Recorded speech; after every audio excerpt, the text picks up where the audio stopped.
Well, I'm delighted to be joined by Dr. Lisa Marie Griffith, who's an expert on the history of Dublin. And today, Lisa, you're talking to us about the history of Dublin Castle. And Dublin Castle is a place that, for Irish people, is so closely associated with colonisation and with British rule in Ireland. Absolutely, you can track the history of the colony of Ireland through Dublin Castle itself. So Dublin Castle was built, or it began to be built in 1204. So Ireland was invaded in 1171 and Henry II came, and he actually built a type of castle in Dublin where he received the Gaelic lords. And then very soon afterwards, they realised that they need kind of a strong fortress in Dublin city where they can rule from. So in 1204, Henry II's youngest son, John, issued a request that a castle be built. And the castle itself was inside the city walls, and it would have really loomed over the city, and it would have been a reminder that the English government is the government that's ruling over Dublin, and it's English authority that's now really the law of the land in Ireland.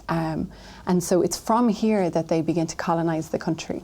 So Lisa, tell us, how did the castle evolve then, and when did the governors begin to reside in Dublin and use it as this base of operations? So some of the governors traditionally would have been from Ireland themselves, and they would have been members of the Anglo-Norman elite, so they would have been the Fitzgeralds or the Ormonds, and because of that they would have had their own houses in Ireland themselves, so they wouldn't have needed a primary residence like Dublin Castle. By the 16th century, the colony in Ireland is in decay, and the Tudor monarchy wants to reconquer Ireland, and they do that from Dublin Castle. And they do this, they don't trust the old Anglo-Norman magnates anymore, they want their own men on the ground. So they bring in their own Lord Deputies and their own Lord Lieutenants, and they need a residence, and so Dublin Castle becomes the official residence for these Lord Lieutenants. The first man to make it the residence is Lord Henry Sidney, who moves in. Now at this point, Dublin Castle is in severe decay because, as you remember, it's 1204 that the building was originally ordered to be built. So he goes through quite extensive rebuilding, and he turns it into more of a kind of post-medieval fortress. So this is when it really builds up. And over those 400 years, it had really gone through an incredible evolution. It had been used as a mint. Was it even the Parliament there? Yeah, there's a large hall there that's used for lots of different types of functions. There's a suggestion that when there's large rebellions in Ireland, that the hall actually doubles up as a prison. And we know there's a prison in the basement, and some of the towers are also used for prisons. It would have been quite a big complex, and it would have had lots of different functions. So it would have been the mint, the exchequer, which of course it's very important that the mint and the exchequer are kept within a big fortified walls. It would have had a bakery and a kitchen though, because there would have been a lot of functions there. There would have been an armament store. This actually is quite problematic, because if you can imagine having large kitchens that are constantly baking bread right beside a place that's storing a lot of gunpowder, fire was a real problem in the castle. And over the history of the castle, it actually burns down on several occasions, or wings of the castle burn down. And that's why when we go and visit Dublin Castle today, it looks very different from when it would have originally in the medieval period. Well, that's a pity. So a lot of that medieval castle destroyed. You mentioned prisoners being held there. Any famous prisoners? Did anyone try and escape? Yeah, well, security in Dublin Castle was actually a real problem. I mean, we look at it and we think, well, it's fortified, how could you get out? But apparently you get out quite easily. One of the most famous prisoners who escaped from there was Hugh O'Donnell, who was the leader of the O'Donnell clan. He actually managed to escape from there twice. And there's one story about him escaping by knotting together his bedclothes and climbing down one of the windows. So security was a real problem. There were some particularly famous people who are still celebrated in Dublin today that would have been imprisoned in the Tower as well. And in particular, two Catholic martyrs who would have been imprisoned in the Tower for their religion. So in 1538, the Act of Supremacy declared Henry VIII head of the church in England and Ireland, and of course this went against the Catholic faith. So Margaret Baal is one of these Dublin martyrs who was imprisoned for her faith. there's quite an interesting story about her arrest. Margaret Baal was wife of a former Lord Mayor of Dublin. She continued to go to Catholic masses when Catholic masses were stopped. She allowed masses in her own home. She was arrested as a result of this. By coincidence, the person who arrested her, the serving Lord Mayor, was actually her son Walter.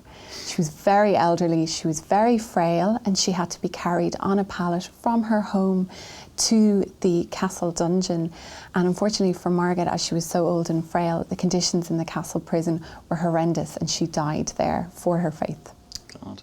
So talk to me then about the 18th century, because if we look at St. Patrick's Hall there, where I think the presidents of Ireland are always inaugurated every 7 years, that takes its name from a society that's set up in the 18th century. There was an order founded in the 18th century called the Order of St. Patrick's, and it was founded in 1783. And it's just like the Order of the Garter in England. It's a way of thanking members of the gentry for their service to the crown. The Order of St. Patrick was specifically focused towards Ireland, and it had a lot of Irish symbols connected to it. So Irish crown jewels were created to go along with the order, and these were jewels that the Lord Lieutenant would have worn when swearing in members of the order. The colour of the Order of St. Patrick was St. Patrick's blue. Blue is a colour that was originally associated with St. Patrick. So if you wore blue, you were being particularly nationalist, and in fact the Irish flag at the time was blue with a harp on it. So each of the members of the order would have been sworn in St. Patrick's Cathedral, and then they would have gone to a large banquet in Dublin Castle, and they renamed the Great Hall in Dublin Castle St. Patrick's Hall because of this new order.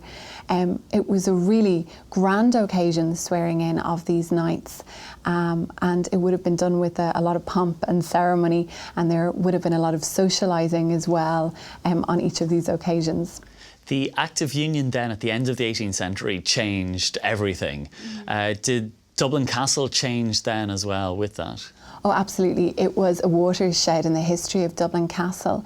Dublin Castle had been the centre of political government, but the Act of Union shut down the Irish Parliament House, and because Irish MPs now sat in Westminster, it meant that Dublin Castle was even more important than ever before. And really, if you wanted anything done in Ireland, Dublin Castle was the place to go. So there was a lot of different state departments that would have been located in Dublin Castle. It also changed the political leadership and the political landscape in Ireland. And this is something that they really couldn't have foreseen at the time. The Lord Lieutenant really became more of a figurehead position. It was often a position that would have been given to a member of the English gentry to thank them for their service. The real power became the Chief Secretary, who held his office in Dublin Castle and tended to be a young kind of English politician on the make, out to kind of set himself up as a dynamic person, and then he would have been supported in his role by an under-secretary who would have come and assisted him. And later on in this century, in an attempt to try and gain some favour with Catholics in Ireland, the under-secretary tended to be Catholic. And there's a great Act of Union chandelier in the castle that I think was built around that time or constructed around that time. Yeah, absolutely. And of course it marks this really momentous occasion, and it's another way of showing really that Dublin Castle really charts the history of the colonisation of Ireland. One of my favourite spots in Dublin Castle is the huge chair that they, or is it throne, that they built when George IV visited in 1821. How many monarchs visited, and did they go out of their way to show them the best of Ireland? Well, in the 19th century, this new kind of trend begins where English monarchs begin to visit Ireland. And really, it was only ever in times of crisis that the English monarchy would visit Ireland. So the first English monarch in the 19th century to visit is George IV. And George IV was notoriously unpopular in England. He was seen as this feckless person who spent all of the public's money. But actually, when he came to Ireland, he was incredibly popular. He came just after his coronation. And when he came, he actually travelled down O'Connell Street. It was Sackville Street in the day, followed by 200 carriages. And he went through a whole round of balls and social occasions in Dublin Castle. He even took an Irish mistress while he was here, which goes to show he was really getting into the spirit of being Irish and all things Irish. He would have resided at the Vice-Regal Lodge, which today is Áras an Uachtaráin. Where the Irish president lives. Absolutely, yeah. So the throne itself was for George IV while he was visiting here. Queen Victoria also visited several times throughout her reign. She had a great love of the Irish. Quite controversially though, she visited Ireland during the famine. She said that she came to try and assist the Irish, to show them how much Ireland meant to her. But she was severely criticised for this because it was believed that while she was here, she encouraged a lot of socialising at a time when the country was in great crisis. Okay, and then when we take the story up to the 20th century, it remains it remains during the War of Independence a symbol of British rule, British authority. But Michael Collins, who we'll be talking about on this course, he had his man in the castle. Absolutely. He actually had 3 men in the castle. One of them, David Nelligan, left behind his memoirs. And what's really interesting about this is that throughout Irish history, English spies managed to infiltrate secret Irish movements, and they expose a lot of these rebellions before they begin, and it's the reason the rebellions fail. Michael Collins is a very shrewd figure though. He manages to get Irish spies within these English offices, and David Nelligan was a spy who was in the G branch, or the G service. They really were the English secret police that were operating in Dublin Castle. Life in Dublin Castle during the War of Independence would have been very difficult. It's hard to imagine now, but the gates in and out of Dublin Castle would have been boarded up. It would have been very difficult to get into the castle. David Nelligan managed to sneak out very important files to Michael Collins. One of the other things that Michael Collins used Nelligan for was to get information on particular people in the British Secret Service. So he would want to know who was responsible for an assassination of a prominent Irish rebel, and Nelligan would go and find who it was, and then Collins and his squad would actually deal with them. It's amazing that he managed to have 3 spies in the castle during this time. And throughout the entire period that we'll be exploring in this course, the Dublin Castle was never captured. No. Emmet wasn't able to do it in 1803. The 1916 leaders weren't able to do it. But I suppose then, when you had the treaty, then it finally gets handed over to the Irish. It did, and of course, one of the unfortunate things about Dublin Castle is that when it does get handed over to the new Irish Free State, the state's on the brink of a civil war, and so they don't hand it over in a great big ceremony. Famously, Collins arrives in a taxi, kind of very quickly takes the keys and heads off somewhere else. It would perhaps have been nice if it was done with a bit more ceremony, because it's hugely symbolic. And it is one of these great buildings in the history of Dublin, I suppose, the memory of Dublin. Absolutely, and one of the things that's quite surprising is that Dubliners don't really go in and visit Dublin Castle.